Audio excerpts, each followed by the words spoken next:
Bonjour, Session, nous allons commencer the last la session of the day, I believe. dernière So session I de la am journée. Asia Gossam. I'll be your Je m'appelle moderator Asiel for today's session. I am El-Gouak the head of the Tax El-Gouassem. Environment Unit in the Tax Je Policy travaille dans le Administration département here pour at the la OECD. politique fiscale Welcome to this à session l'OCDE. on Bienvenue approaches à to cette integrating dernière recent session updated sur objectives of les tax policy approches des pays en with a développement pour focus intégrer on les objectifs de developing réduction des country émissions de la politique experiences. fiscale. I am pleased to moderate Je suis ravie today what I d'être la expect to be a modératrice very pour cette interesting and session. Je m'attends à edifying ce que ce session. soit We have four speakers une with us discussion très who will intéressante. Nous each avons quatre bring personnes avec different nous, quatre perspective on intervenants, the use of avec tax différentes policy for emission perspectives sur reductions, l'utilisation de la politique taking into fiscale account other pour objectives la like réduction des economic émissions, avec development d'autres and domestic revenue objectifs comme le mobilization. développement et la I am mobilisation des ressources delighted to introduce nationales. Je suis ravie two de vous stellar présenter economists in the deux Tax and Environment Unit économistes that work with de me. l'unité Dirk Rutgers, who fiscale, Dirk has Workers, 11 qui travaille years of avec moi. Il a experience 11 at ans the OECD, d'expérience à l'OCDE, among others on green finance, mais institutional investment, d'autres and more expériences en broadly on financement mitigation vers policies. les He investissements et currently is euh, the team lead in atténuation CTPA for the climatique. IFCMA, so the Inclusive Forum on Carbon Il travaille Mitigation également pour le Approaches Forum Climate inclusif sur Policy des approches bas carbone database, and his dans la other base de work données focuses on renewable energy policy. avec Joining him for the un first focus half sur of le the développement session durable will et be les énergies William renouvelables. Lede, Nous who aurons has William over Lede avec 7 nous years of également, qui a plus de experience 7 ans in national d'expérience à administration, as l'OCDE, well as en here at the administration OECD, and his nationale. work focuses on Il carbon pricing, travaille sur energy la tarification taxation, du carbon carbone, border la- adjustment policy. ainsi que la politique de l'atténuation du We changement have also the climatique. honor of welcoming J'ai two guest l'honneur speakers who have been generous enough to attend and de vous participate in présenter today's session. deux invités aujourd'hui First, qui ont Mari accepté de venir Horsitze, intervenir. who is Marie the head of Kortitze, Tax and Customs Policy qui est Department at the Georgia responsable Ministry du of Finance département and de la has more than politique des 17 douanes years of experience in et tax des impôts au policymaking in ministère de la Georgia. Finance en Mari will discuss Géorgie. the path of climate Marie policy va development in intervenir sur Georgia, le changes to the développement de la law on politique environment, climatique en Géorgie, including les monitoring and changements reporting de verification loi rules, and then avec guide us through le the suivi, interaction between l'analyse tax des policy and règles de climate protection. vérification avec l'interaction Joining her for the également au second changement part of the climatique. session on country experiences will be Carla Nichols, who Carla is an Nichols auditor in the Global la Relations Unit at rejoint, the Barbados Revenue Authority. She is the qui country coordinator for the est IFCMA's climate policy database on the coordinatrice Barbados du side and has pays dynamic background across many Barbade industries, including et a sustainable beaucoup architectural d'expérience dans différentes design and industries, climate une research, conception and published d'architecture discourse on the durable, de interaction la of recherche climate change and climatique. youth enfranchisement. And with that, I wish you all a Sur ce, very je vous good souhaite une très session, bonne and session I pass the floor et to je my passe la colleague Dirk. parole Thanks a lot, Asia, also à for mon the collègue Dirk. stellar introduction. Merci pour cette très bonne So, introduction. from my side, also, hello and welcome to this Bonjour session. de ma part. For my part, I will focus Bienvenue. today on Je the vais me concentrer IFCMA, so the aujourd'hui Inclusive Forum on Carbon Mitigation Approaches Climate Policy sur la base de Database données and what it has to show and politique say on climat de climate relevant l'IFCMA, taxes in the context of emerging and developing surtout countries. dans le contexte des And économies before I get émergentes to et en some of the développement. insights in that Avant database, de I vous want to give a parler bit of de la base de context of données en what the elle-même, je vais Inclusive vous donner Forum on Carbon du Mitigation Approaches does and is. contexte The forum aims to du forum facilitate mutual learning between countries qui through better evidence facilite that the de secretariats l'apprentissage mutuel provides. entre les And différents again, today pays I want to avec focus des on informations fournies par le particularly the secrétariat. evidence from Aujourd'hui, the je vais me concentrer IFCMA's climate sur policy database. les In the preuves de la database, base we de focus données on policies sur le implemented by climat. On se countries for concentre sur les politiques mises mitigation en place relevant par goals, les pays and particularly avec the design comme features objectif and design aspects l'atténuation du of these climat, policies. avec les The éléments de IFCMA, the Inclusive conception Forum on Carbon spécifiquement de Mitigation ces Approaches as a approches. whole, was launched in Ce forum 2023. a été lancé en Currently has 2023 61 country members, so it's a member-driven avec forum, which we're very 61 proud of. pays membres du And forum, as such, inclusif sur les combines the approches expertise d'atténuation des from émissions de climate carbone, and tax policy avec communities, i.e. expertise the des policymakers, as communautés well as the equivalent politiques, sites on de, equivalent on the secretariat's side.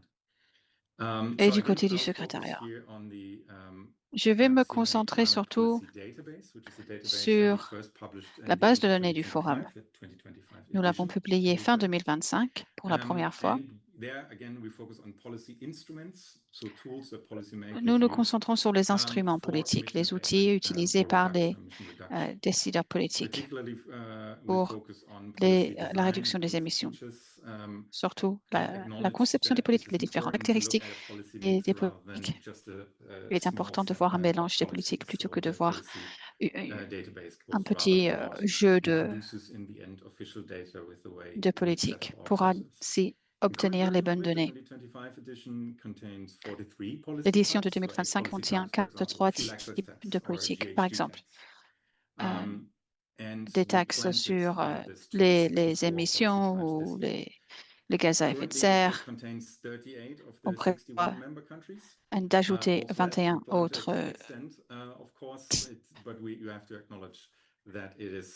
Nous avons pour l'instant 38 pays impliqués. Pour l'instant, on n'inclut que les données qui ont été validées activement, où nous avons confiance que quelqu'un du gouvernement ou du ministère, quelque chose qui a été vérifié.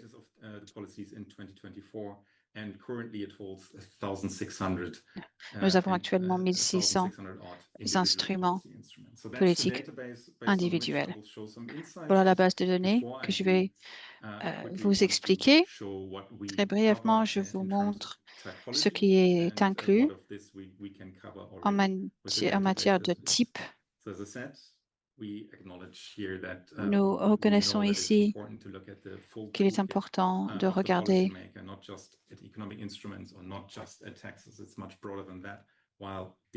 la vue d'ensemble de ces instruments et pas les instruments en eux-mêmes.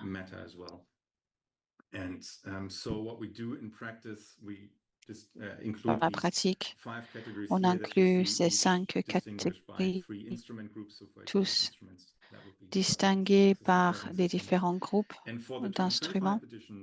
Pour l'édition de 2025, nous nous sommes concentrés sur les instruments réglementaires, nonobstant l'importance des autres, qui seront inclus dans l'édition de 2026. Étant donné l'approche de cet événement, je vais me concentrer sur les impôts dans l'édition 2026, dans les données qui ont été publiées déjà en ligne. Ici, vous avez un chiffre qui se trouve aussi en ligne sur le tableau de bord de la base de données. C'est le paysage des politiques d'atténuation climatique avec les différents groupes. Vous avez la liste à gauche avec les approches et puis vous avez les pays couverts par la base de données. Dans les cases rouges sont les marchés en développement émergents OCDE qui sont inclus. Ce qui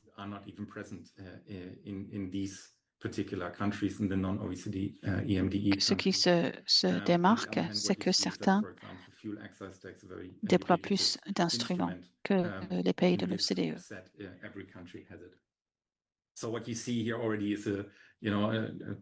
Il s'agit là d'une différence dans les instruments fiscaux qui sont utilisés. Il y a moins d'instruments dans les pays émergents. Dans les détails de la base de données, l'âge des politiques, leur maturité, donc quand ont été pris, pour aller plus loin dans les différences de ces deux groupes d'économies avancées, plus développées. Là, vous avez les différents instruments fiscaux et le point rouge est l'âge pour ces. Et le point vert, c'est l'âge moyen des politiques EMDE. Il y a une différence majeure dans les âges des différentes politiques. L'EMDE les a inclus plus tard.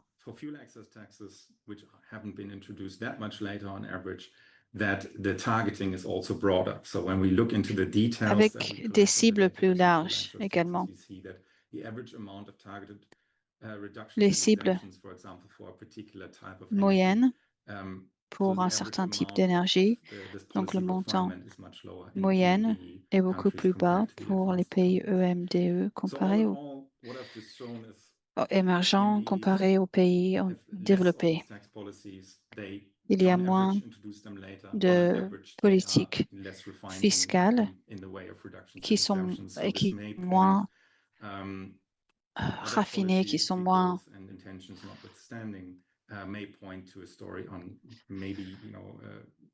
purées.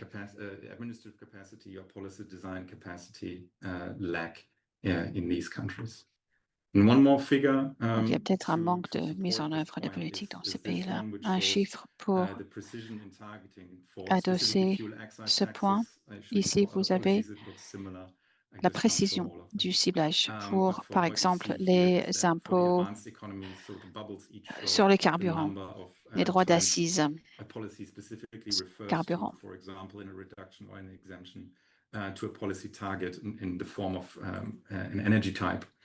And you see that the advanced economies have Cela dépend du type d'énergie, mais les économies développées ont des cibles beaucoup plus diverses comparées aux pays en développement et émergents. Donc, les catégories sont moins précises, ce qui pointe vers cette histoire qui est très pertinente pour la prise de décision. Pour finir sur une note positive, je reviens du début. On espère qu'à cette base de données, nous pouvons accompagner l'apprentissage mutuel, le partage des bonnes pratiques et de fournir des preuves pour l'utilisation politique dans le monde, ou du moins les pays membres du forum. Nous le faisons déjà dans la base de données publiée en décembre. Il y a un tableau de bord que vous voyez là. Il y a l'exemple du Chili et je me sers de ces diapos, mais je peux vous dire que la version interactive est beaucoup plus simple à utiliser. Vous pouvez cliquer sur la bulle, par exemple, pour les différents impôts, faire un zoom, cliquer sur un impôt et trouver les informations. Et pour une politique en particulier au Chili. On espère que ces informations téléchargeables soient encore plus détaillées sur ces politiques, ce qui pourrait vous aider et contribuer à un apprentissage mutuel entre les différents pays. Voilà, c'était tout ce que j'avais à vous dire.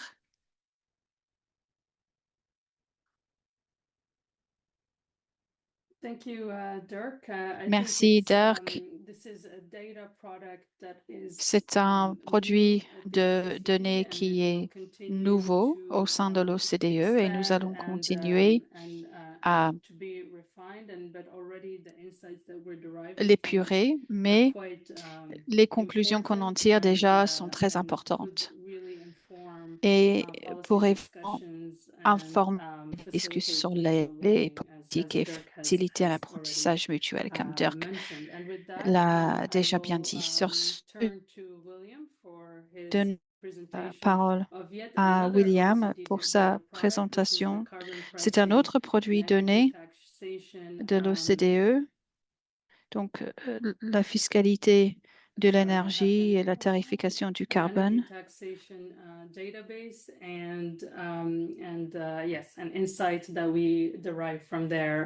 que des images en tirer pour les marchés émergents et en développement. Merci Asia et merci pour la première présentation. Je vais maintenant faire un zoom vers l'utilisation des différents instruments par les économies émergentes et en développement basées sur la tarification du carbone et la base de données que nous gérons dans cette unité. Je vais commencer par vous présenter les conclusions de notre dernier rapport de l'OCDE sur les taux carbone effectifs depuis 2005 qui couvre 79 pays qui sont responsables de 82% des émissions de gaz à effet de serre dans le monde. Ces taux de carbone effectifs pour 2023 ainsi que pour 2024 et 2025. Et il y a également des systèmes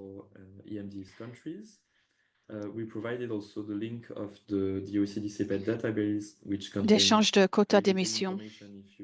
Il y a beaucoup d'informations là dans le rapport. Donc, si vous souhaitez regarder ce produit, vous pouvez voir dans le rapport pour la méthodologie et les taux de carbone effectifs. C'est un indicateur qui évalue la tarification du carbone et différents instruments. And also fuel excise taxes, which are generally not implemented with this intention of pricing emissions, but nevertheless have the end results of affecting fossil fuel prices and hence greenhouse gas emissions. So the ECR, which you will see in red in the figure that will appear in yeah, okay, it's here. Vous avez le taux effectif du carbone dans la case rouge. C'est la somme des taux de carbone, les différents prix et les taux d'assises de carburant. Et sur la base de ces indicateurs, nous avons pu développer un indicateur des taux effectifs de carbone avec les différentes subventions. So, turning to the main findings of the 2025 Alors, les conclusions principales de ce rapport. Nous voyons que les pays, y compris les pays en développement, ont différentes politiques pour la tarification du carbone et de gérer la fiscalité. Par exemple, essayer d'augmenter les recettes, renforcer la sécurité de l'énergie en 2019 dans les 79 pays qui font partie du rapport. Nous avons démontré que la part des gaz à effet de serre qui sont assujettis à ces taxes a augmenté de 10 à 2%. Deux tendances clés dans ces données, donc l'adoption des politiques de tarification du carbone. Cela continue de progresser dans différents secteurs avec l'augmentation de politiques plus flexibles. Je vais maintenant vous donner plus de détails sur ces différents pays.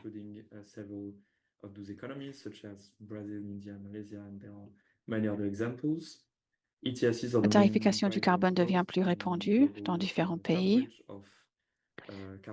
tout grâce au système d'échange des crédits de carbone. Then in terms of sectoral coverage, we see that carbon pricing is deepening in the industry and electricity sectors and extending to new sectors such as international shipping and agriculture. De nouveaux secteurs sont impliqués comme l'agriculture. La conception flexible soutient une conformité avec l'utilisation différents permis en accréditation d'émission des crédits carbone, surtout dans le contexte de différents marchés émergents avec une flexibilité dans le temps également, avec différentes allocations. Regardons maintenant les taux effectifs de carbone net dans les pays émergents et en développement en 2023. Première conclusion, les taux d'accise du carburant sont les plus élevés. C'est le bleu clair.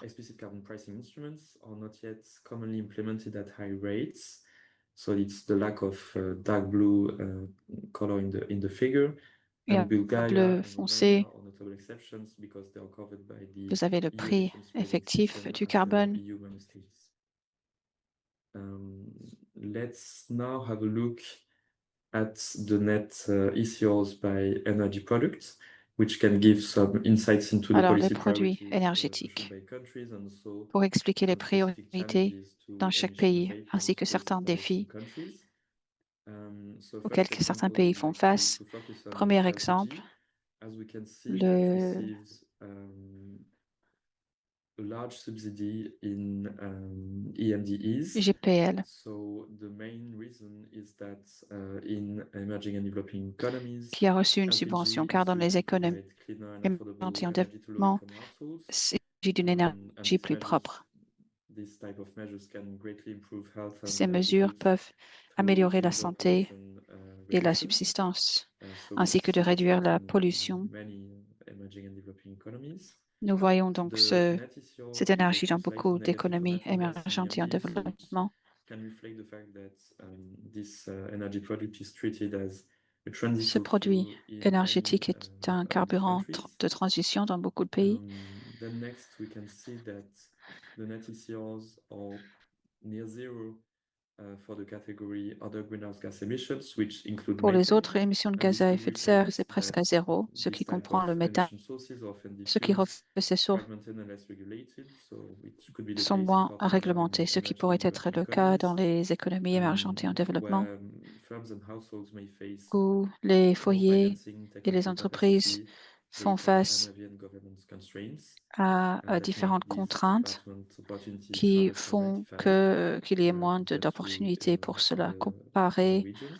aux And autres then I would like to focus régions. on fuel oil, which is Je vais maintenant me quite interesting concentrer in 2023 because sur the net ECRs le fuel. C'est are assez intéressant pour higher in 2023. emerging and developing C'était economies plus than in élevé dans developing les countries. économies émergentes et en développement So the comparé aux reason could pays be de that in l'OCDE. many developing, Car dans many beaucoup de developed pays countries, the remaining développés, fuel oil use is concentrated in l'utilisation du fuel se residual uses concentre such as residential dans heating, les utilisations industry and shipping, résiduelles comme that are often lightly taxed or le exempt, chauffage and where domestique. subsidies are still important.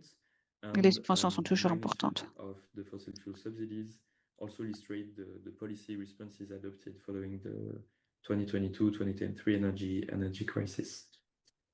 Let me now finish by focusing on Je vais potential conclure avec un for point raising revenue from reforms. So sur les réformes potentielles. fossil fuel subsidy and carbon pricing and Les energy taxation subventions reforms could unlock substantial et ces government réformes revenues, pour and this is des particularly the case recettes for emerging and gouvernementales developing considérables. economies. C'est le cas surtout pour Of les course, the exact économies revenue potential for émergentes et en reforms développement. depends Le on potentiel en multiple recettes factors such as grâce à ces prices, réformes subsidies, dépend de and plusieurs facteurs comme les prix, les behavioral and macroeconomic subventions, le factors that comportement, des determine facteurs how macroéconomiques. tax bases of instruments can change over time.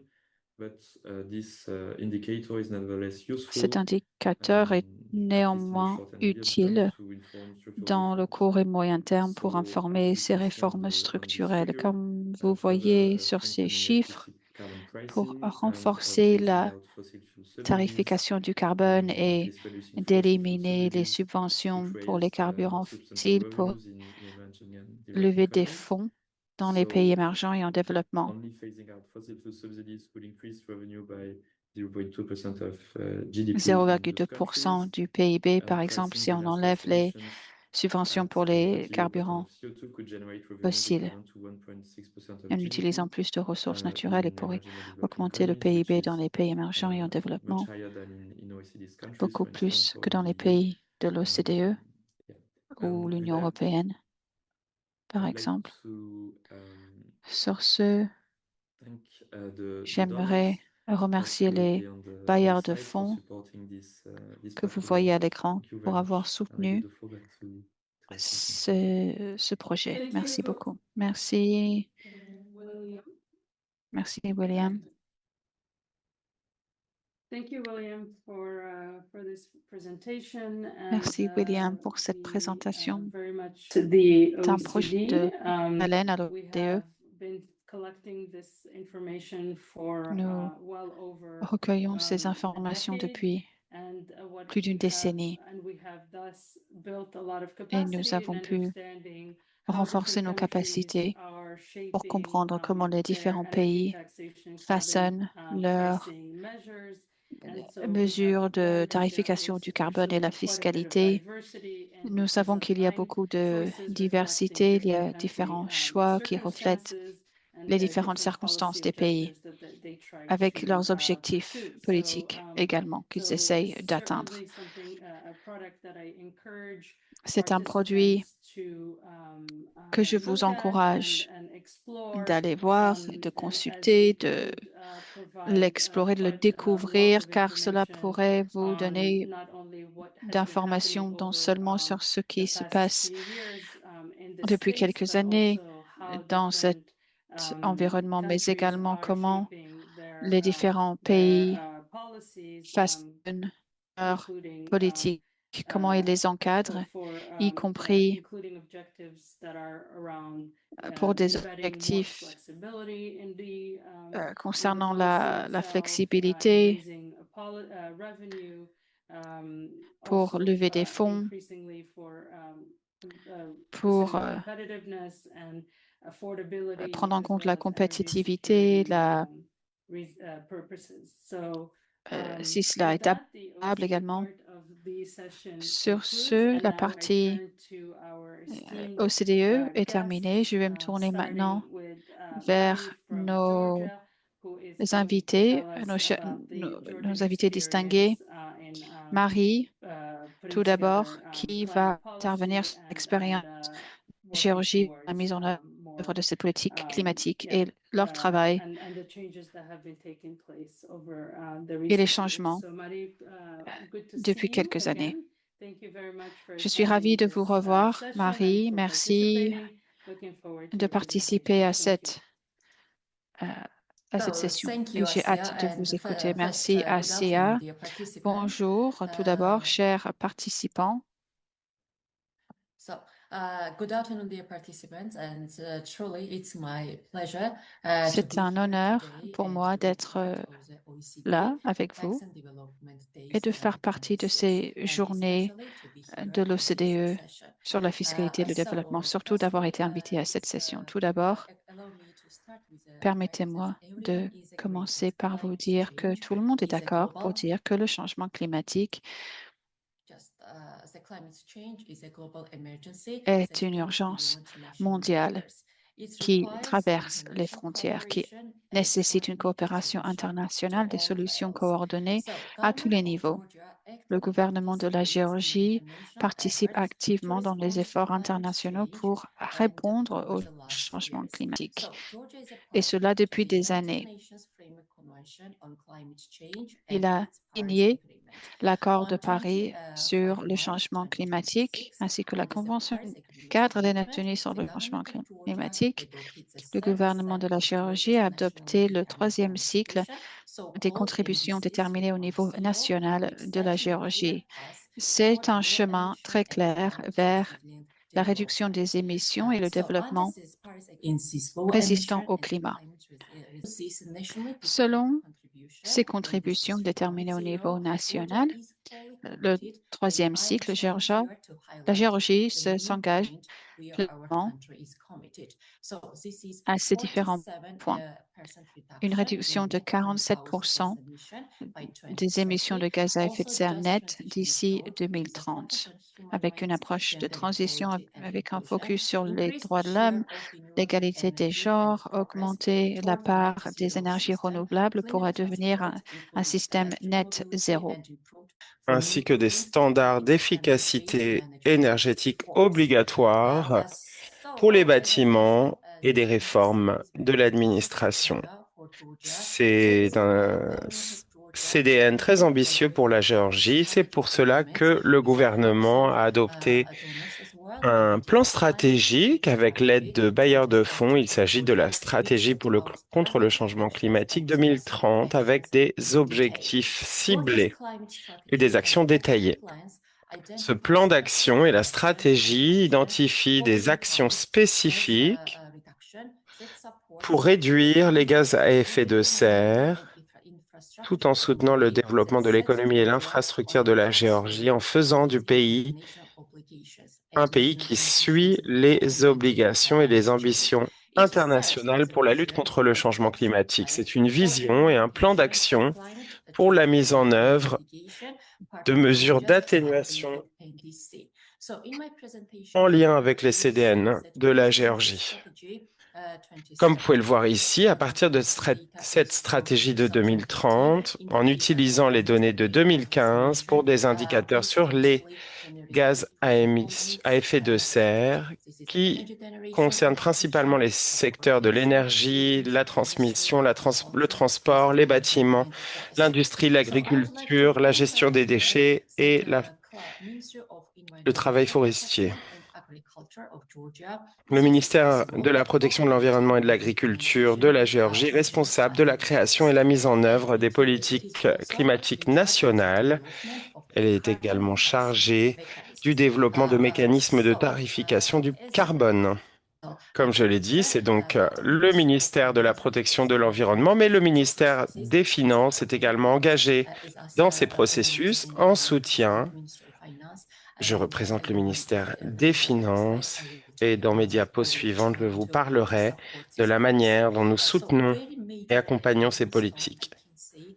Un des jalons majeurs dans le cadre de la mise en œuvre du système d'échange d'émissions de l'Union européenne de 2025, le Parlement a adopté la législation et a apporté des amendements à la loi sur la protection de l'environnement et avec de nouvelles réglementations sur les émissions de gaz à effet de serre, notamment le CO2. Cette nouvelle législation établit un système national robuste de suivi, reporting et vérification des émissions dans les secteurs économiques les plus importants. Un tel système est crucial pour suivre de manière efficace les émissions de gaz à effet de serre, assurant de la transparence et en permettant la participation au système d'échange d'émissions. Je souhaiterais également insister sur le fait que le développement de ce système est particulièrement important pour une intégration future aux mécanismes de lutte contre le changement climatique. Avec le ministère de l'Environnement, depuis 3 ans, nous échangeons. Et ce système est déjà en place depuis cette année. Maintenant, j'aimerais passer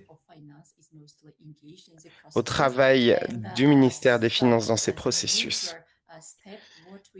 Une des mesures principales a été un changement récent, en avril 2026, du code fiscal. Le changement principal était notamment celui de la protection environnementale.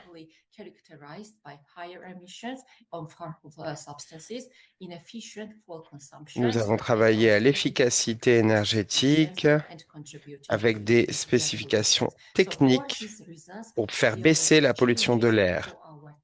Nous avons apporté des changements au code fiscal, notamment concernant les véhicules. L'imposition a changé, notamment pour les véhicules de plus de 6 ans. Le taux d'imposition a été multiplié par 6.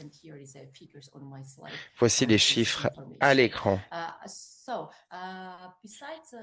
En plus de ces changements récents, je souhaitais également attirer votre attention sur les changements que nous essayons d'appliquer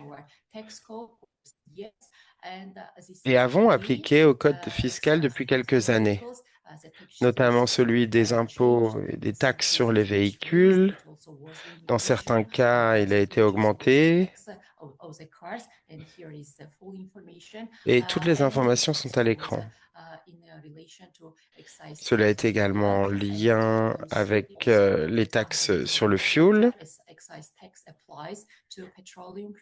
Elle s'applique aux produits pétrole, distillats, gaz naturel, lubrifiants, solvants et autres produits associés. Il y a plusieurs années déjà, ces taux de taxes ont été élevés de manière significative et les chiffres détaillés sont à l'écran dans ma présentation.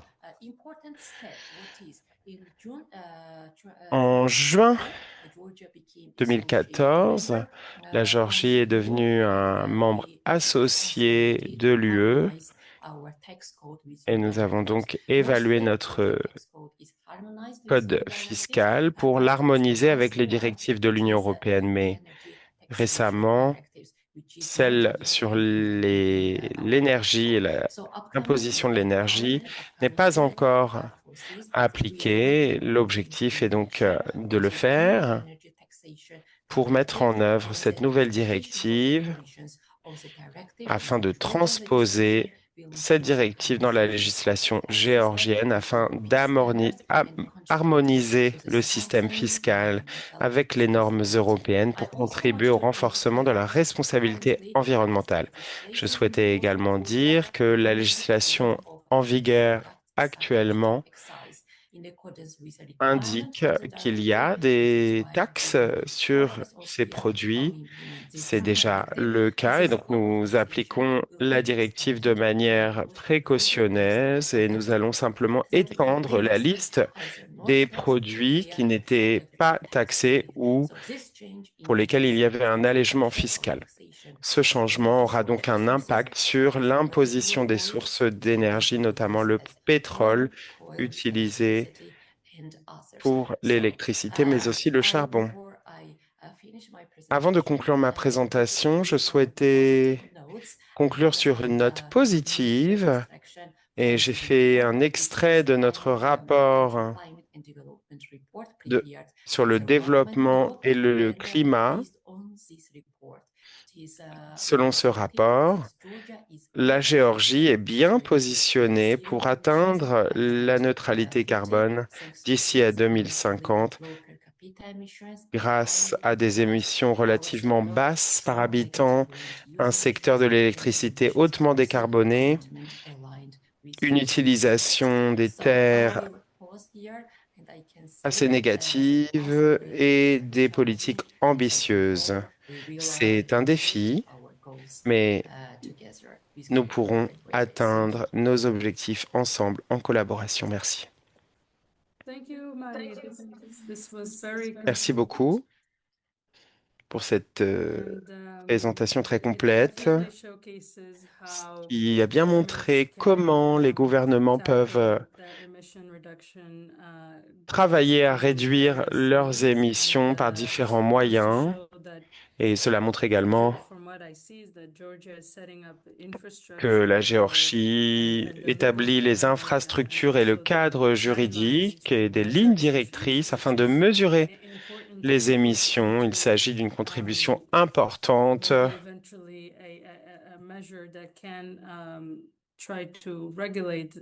afin de pouvoir réguler les émissions.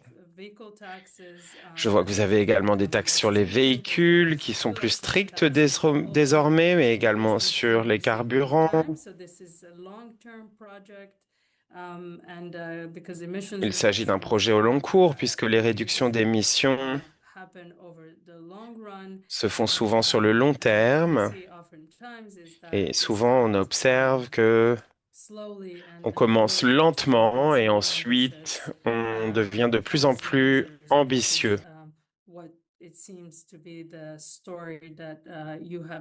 C'est l'histoire, c'est ce que vous nous racontez, ce que vous nous dites, si j'ai bien compris votre présentation. Alors, merci beaucoup et nous avons hâte de suivre les évolutions à venir dans le contexte de la directive de l'UE notamment et d'autres politiques. Alors, merci beaucoup pour votre présentation et j'invite les participants à échanger avec nous par chat ou à lever la main. C'est l'occasion d'interagir avec les décideurs politiques, les économistes qui ont une expérience importante dans ce domaine. Donc, n'hésitez pas à interagir avec nous. Enfin, nous allons écouter notre quatrième intervenant, Carla de la Barbade. Ravi de vous voir, Carla, et je vous donne la parole.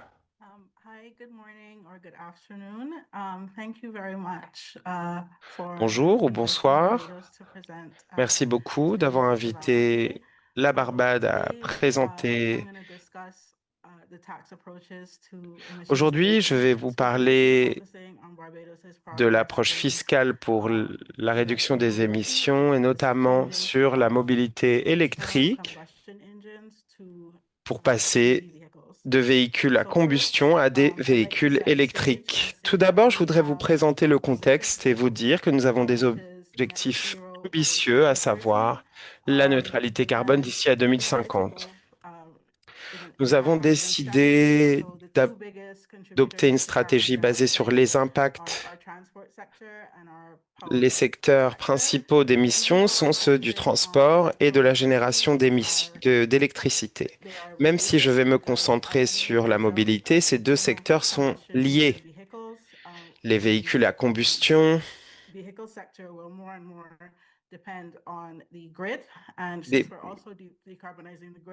la transition vers les véhicules électriques nécessite une fiabilité du réseau électrique. Et je vais donc vous montrer ce que nous avons mis en place pour inciter à cette transition. Je vous parlerai aussi de notre travail en lien avec le système d'échange d'émissions pour essayer de combler les lacunes existantes. Notre réseau électrique et le secteur de la mobilité dépendent beaucoup des carburants fossiles. Cela a un impact sur notre sécurité énergétique, mais aussi à notre exposition à des chocs externes. Un sujet particulièrement prégnant dans ces temps de volatilité importante. Cela peut avoir un impact direct sur notre industrie, sur le pouvoir d'achat. Et dans le cadre de cette transition, il est important que les groupes les plus vulnérables ne soient pas laissés de côté et il faut que les incitations ne bénéficient pas plus à ceux qui ont un pouvoir d'achat plus élevé, qui peuvent notamment acheter des panneaux solaires. Et donc, nous avons une approche équilibrée afin d'avoir un impact équitable sur la société. Il y a de nombreux avantages à la mobilité électrique, l'amélioration de l'air, moins de dépendance aux carburants importés. Notre objectif national est de devenir le premier État insulaire totalement alimenté en électricité et sans carburant fossile d'ici à 2050. Nous avons obtenu de bonnes améliorations sur l'énergie électrique dans le réseau, mais il y a des impacts négatifs. À l'heure actuelle, le renouvelable se concentre surtout sur le photovoltaïque. C'est très bien pendant la journée, mais étant donné que nous avons peu d'éolien, le réseau électrique est sous tension. Cela impacte la disponibilité énergétique. L'interprète s'excuse, mais le son de l'intervenante coupe. Excusez-moi. Nous avons un système de tarifs pour l'énergie sur le réseau.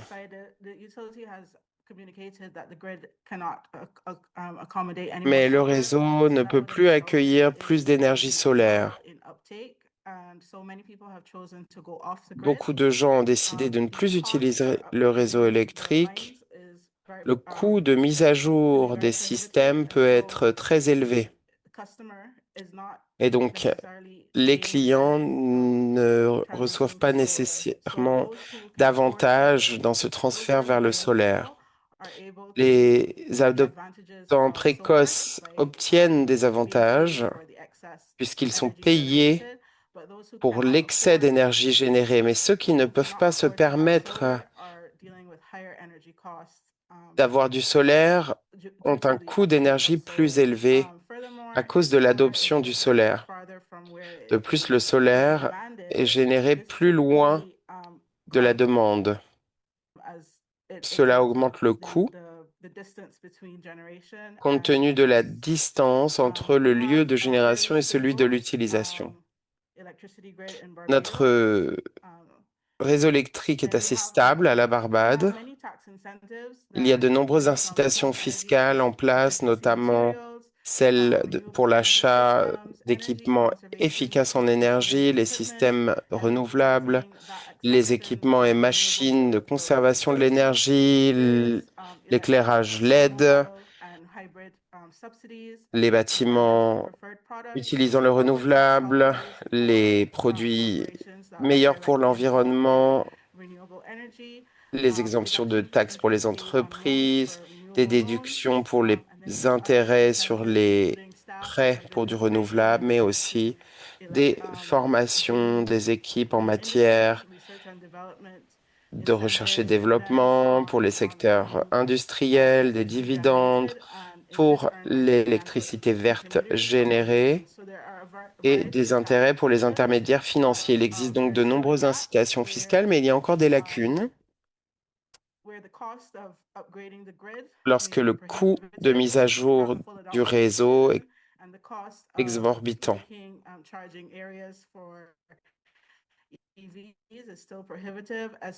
Le prix des véhicules électriques est également élevé et souvent, ce ne sont pas les modèles les moins chers du marché. Il est donc nécessaire de prioriser l'achat de véhicules plus légers et plus efficaces du point de vue du coût pour une plus grande adoption. Il existe une grande variété de mécanismes de financement, les partenariats publics-privés,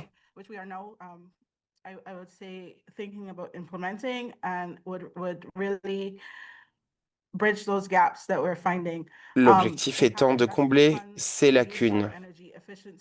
Concernant les fonds d'investissement, il existe des certificats verts et grâce à la Banque de développement et à Deloitte, nous avons développé des modèles pour calculer des scénarios en cas d'adoption totale de véhicules électriques. Ces résultats sont à l'écran. Composition de la flotte, prix, mix énergétique, tout cela a été calculé avec la distance, l'import, les frais opérationnels. Et selon les scénarios, les résultats diffèrent. Il y a également le débat sur les priorités, quelle flotte doit être priorisée. Souvent, on se concentre sur les bus parce que ceux qui ne peuvent pas se permettre d'acheter un véhicule électrique peuvent en bénéficier. Et souvent, c'est là qu'il y a l'adoption la plus élevée. Pour le service national de bus, c'est souvent électrique. On se concentre beaucoup sur les taxis également, puisque on peut leur offrir des incitations à investir dans des véhicules électriques. Et notre stratégie de mobilité se base sur 5 piliers. Améliorer la préparation du secteur énergétique, celui du transport, créer un écosystème de mobilité électrique, l'efficacité technique et l'interopérabilité, et enfin, les considérations fiscales. Il existe des lacunes, notamment liées au coût, le manque d'expérience compte tenu de la nouveauté de cet exercice, un besoin en assistance technique, une nécessité de renforcement des capacités et coopération entre les agences. Il y a des goulets d'étranglement en matière d'infrastructures qui ne sont pas toujours à jour. Il est nécessaire d'aligner les objectifs d'adoption de l'électricité avec les possibilités du réseau, les coûts d'achat de l'électrique. De nombreuses personnes ne sont pas en mesure de faire cette transition. Il y a également des incitations fiscales et nous souhaitons nous assurer de ne pas avoir un effet négatif lorsque l'on réduit les recettes fiscales publiques dans un cas d'adoption très élevé. Il faut donc prioriser les populations qui en ont le plus besoin. Mais les facteurs sont notamment la volonté politique qui est très élevée. Il y a un réseau public existant le chargement des véhicules. Les acteurs du marché sont établis et la distance n'est pas un problème pour l'adoption. Merci encore à la Banque de développement et à Deloitte pour leur soutien. Il y a donc 3 scénarios, le scénario de base actuel, celui d'une adoption élevée et celui d'une adoption basse. Cela dépend de différents facteurs. Je vais essayer d'aller un petit peu plus vite. Voici les bénéfices. Je sais que c'est enregistré, donc vous pourrez le revoir. Il existe donc 3 scénarios différents. Même s'il est bon d'avoir des objectifs, parfois lorsqu'on regarde les facteurs et les impacts fiscaux, il est parfois plus utile de donner une date cible pour un objectif et de concevoir un système qui ne pénalise pas ceux qui n'ont pas les moyens, tout en accomplissant la décarbonation. Voici donc différents scénarios suggérant que la date de 2050 serait plus réaliste. Cela serait plus équitable pour tous. Voici un graphique d'une proposition de mix énergétique. Il faut prendre cela en compte et comme vous pouvez le voir, en 2050, il y a un bel équilibre entre un mix énergétique plus renouvelable avec l'adoption de véhicules électriques. C'est complémentaire. Il faut donc combler les lacunes, notamment concernant le système d'échange d'émissions. C'est un système basé sur les données avec des subventions basées sur les résultats liés aux résultats qui fournissent au privé un espace d'innovation. Il distribue les coûts avec des instruments de distribution tout en atténuant les actions et les coûts pour la société. Cela permet de corriger le marché également. Voici les opportunités maintenant. Les solutions basées sur les données permettent des opportunités d'emploi de qualité dans les industries vertes. Les industries en bénéficient également. Il y a des emplois verts pour la génération d'électricité, la réparation des véhicules. Il ne faut pas que le coût soit porté par les foyers à bas revenus. Les populations vulnérables ne feront pas l'objet d'austérité à cause d'une perte de recettes fiscales. Cela permet de corriger le marché en débloquant des capitaux. Cela permettra de corriger les erreurs du marché sans qu'il y ait un prix trop élevé à payer pour l'environnement.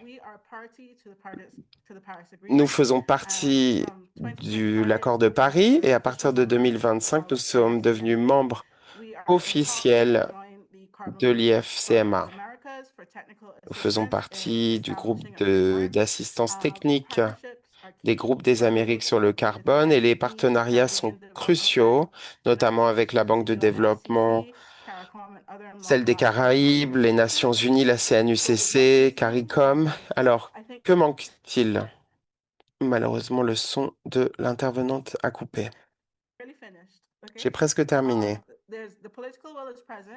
Il y a une volonté politique, mais il peut y avoir un manque de connexion. Il est nécessaire notamment de confirmer l'assistance technique nécessaire, mais des données probantes analytiques sont nécessaires pour plus d'adoption. Il y a également une division générationnelle et la coopération et la communication sont nécessaires, mais aussi un échange sur les sujets techniques à tous les niveaux, au niveau technique, mais également à un niveau plus élevé.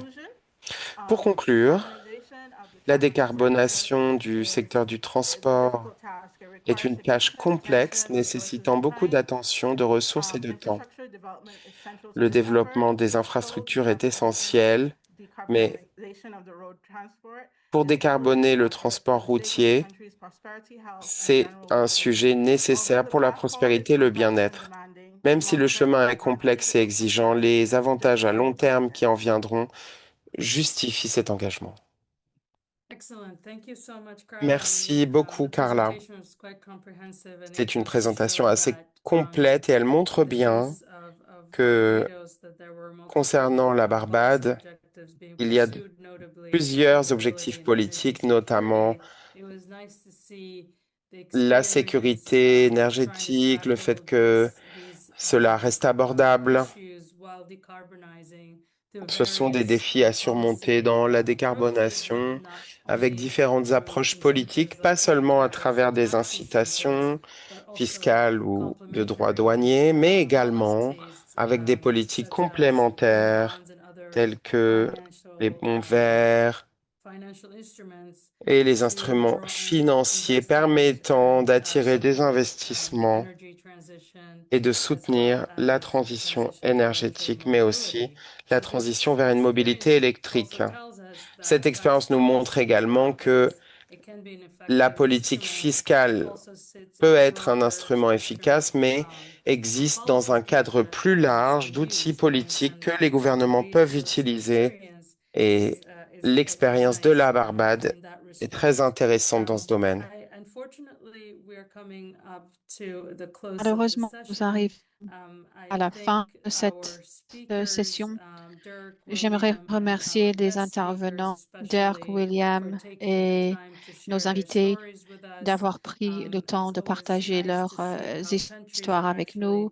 C'est toujours incroyable de voir comment les pays mettent en œuvre, font les choix parfois difficiles pour essayer de réaliser ces objectifs à long terme.